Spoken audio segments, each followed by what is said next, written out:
Hi, everybody. This is Alan Fine. I'm here with John Wagner, founder and CEO of American Queen Steamboat Company, Victory Cruise Line, Hornblower, and more. We'll talk about it all here on Insider Travel Report.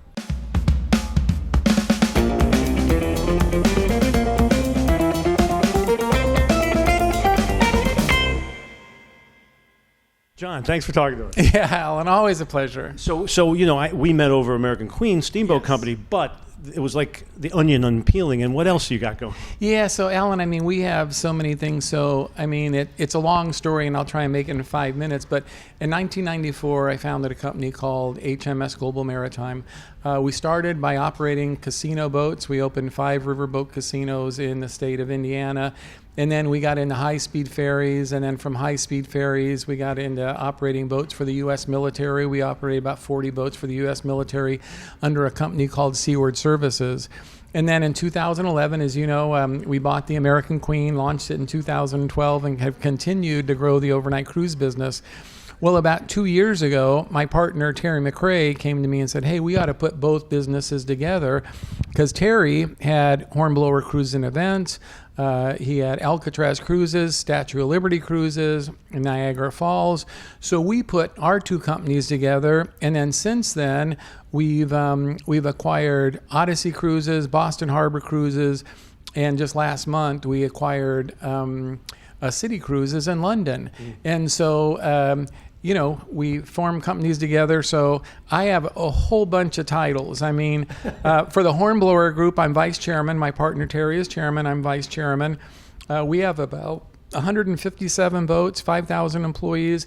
But then I'm founder and CEO of the overnight cruise division, as well as founding, our government services division and ferries division. Well, you're finding synergy between the companies. We are. Alan, so, what we just talked about is with the Victory 1 and Victory 2, we get to dock at Navy Pier now. We are the only overnight cruise boats to get to dock at Navy Pier. That's partly because the relationship we have with Odyssey. We purchased Odyssey. Odyssey is the biggest tenant on Navy Pier. So we got to go to Navy Pier and say, hey, we're kind of already here. And so it's a competitive advantage for us. And then, as you know, when you go on the Victory 1 and Victory 2, you go to Niagara Falls, you get the VIP treatment.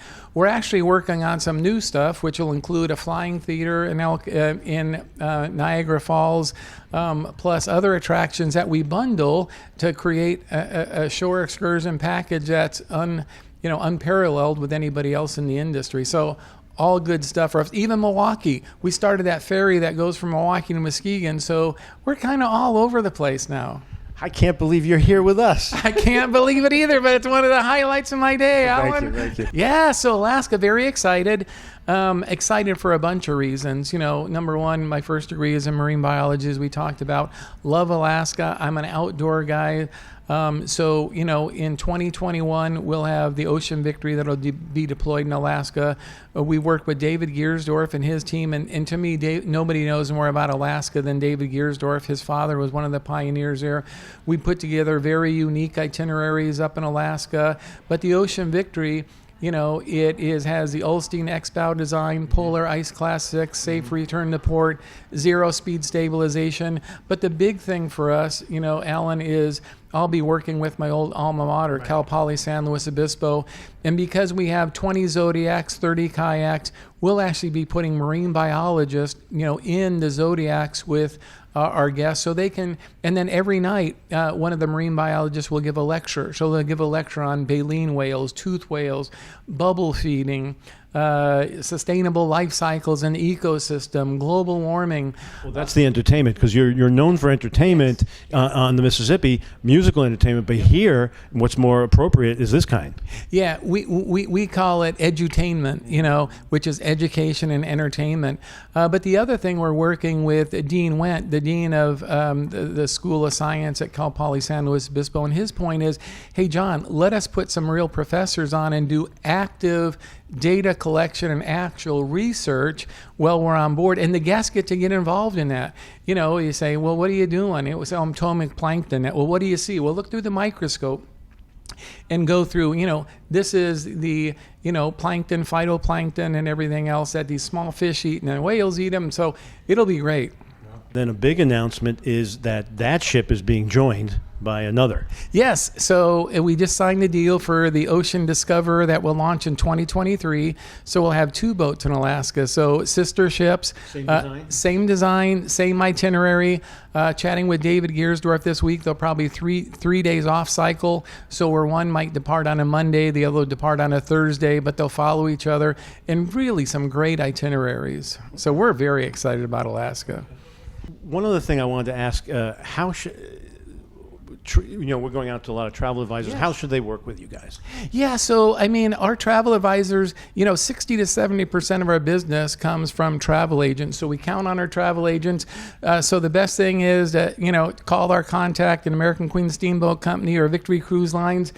We love our travel agents. I will put in a plug and say, because we are not an inexpensive project, their commissions, if they look at the absolute dollar amount, it's a great thing. And we love when you guys sell our products. So keep selling. We're giving you more boats to sell all the time. That's right. Yep. Now, you always leave us with a great story, a funny story. Do you have one for us?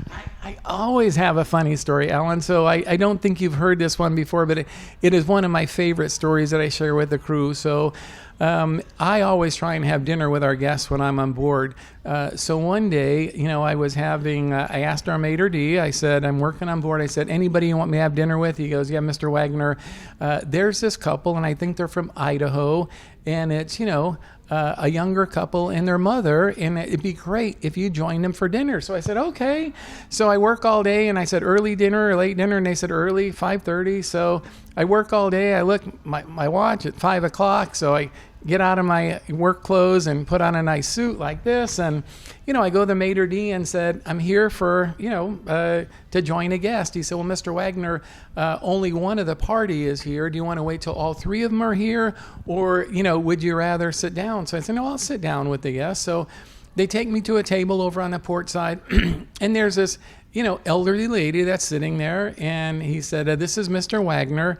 He'll be joining you for dinner this evening. And so I sit down, and she looks at the maitre d' and said, oh no, it's just my daughter and my son and my daughter-in-law and myself, and we just eat dinner by ourselves. So no, thank you. Kind of, you can go. And I said, well, I think your son might want to have dinner with me. She said, no, we like to eat by ourselves. So now I'm stalling for time, Alan. This has never happened to me before. So I said, well, I said, what if I just chatted for a minute and, wait till your son got here? And she said, well, I think you better go before he gets here. And I said, well, how about this? Just tell me where you're from. She said, we're from Idaho. And I said, well, how did you find out about the American Queen? She said, well, my late husband, God rest his soul, he brought me on the American Queen like 12 years ago. I saw you were bringing it back. I asked my son, could we go on it? So we drove all the way from Idaho. I think they boarded the boat like in St. Louis. And so, right then, her son and daughter-in-law show up. They sit down. Mr. Wagner, thank you. We're so glad that you can join us for dinner.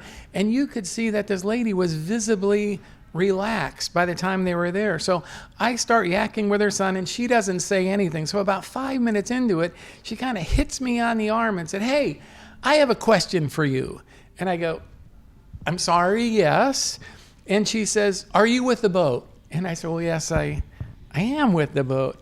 And she said, well, what's your job? I go, well, what do you mean? What's my job or my title? She said, I want to know both. I said, my job is I'm quality control. Right. I walk around, I chat with all our guests. I always try and make the cruise better. But my title, and I said, I'm a little embarrassed to say it, but geez, I'm chairman, CEO, and owner of the boat. And she goes, oh my God. She said, I am so sorry. She said, I thought you were one of those gigolo guys. And she said, I'm not looking for anybody. And I said, well, neither am I, and my wife will be glad to know that. But you know my wife, Claudette. You've met her. So I go home and tell Claudette this story, and I'm laughing. So Claudette, in her dry humor like she always does, she looks at me and said, honey, you ain't good enough to be a gigolo. And I so burst my bubble. But that's one of my funny stories, Alan. Put in your place. Put in my place, absolutely. All right, well, thank you for talking to us. Thanks, Alan. Always a pleasure. And this is Alan Fine for Insider Travel Report.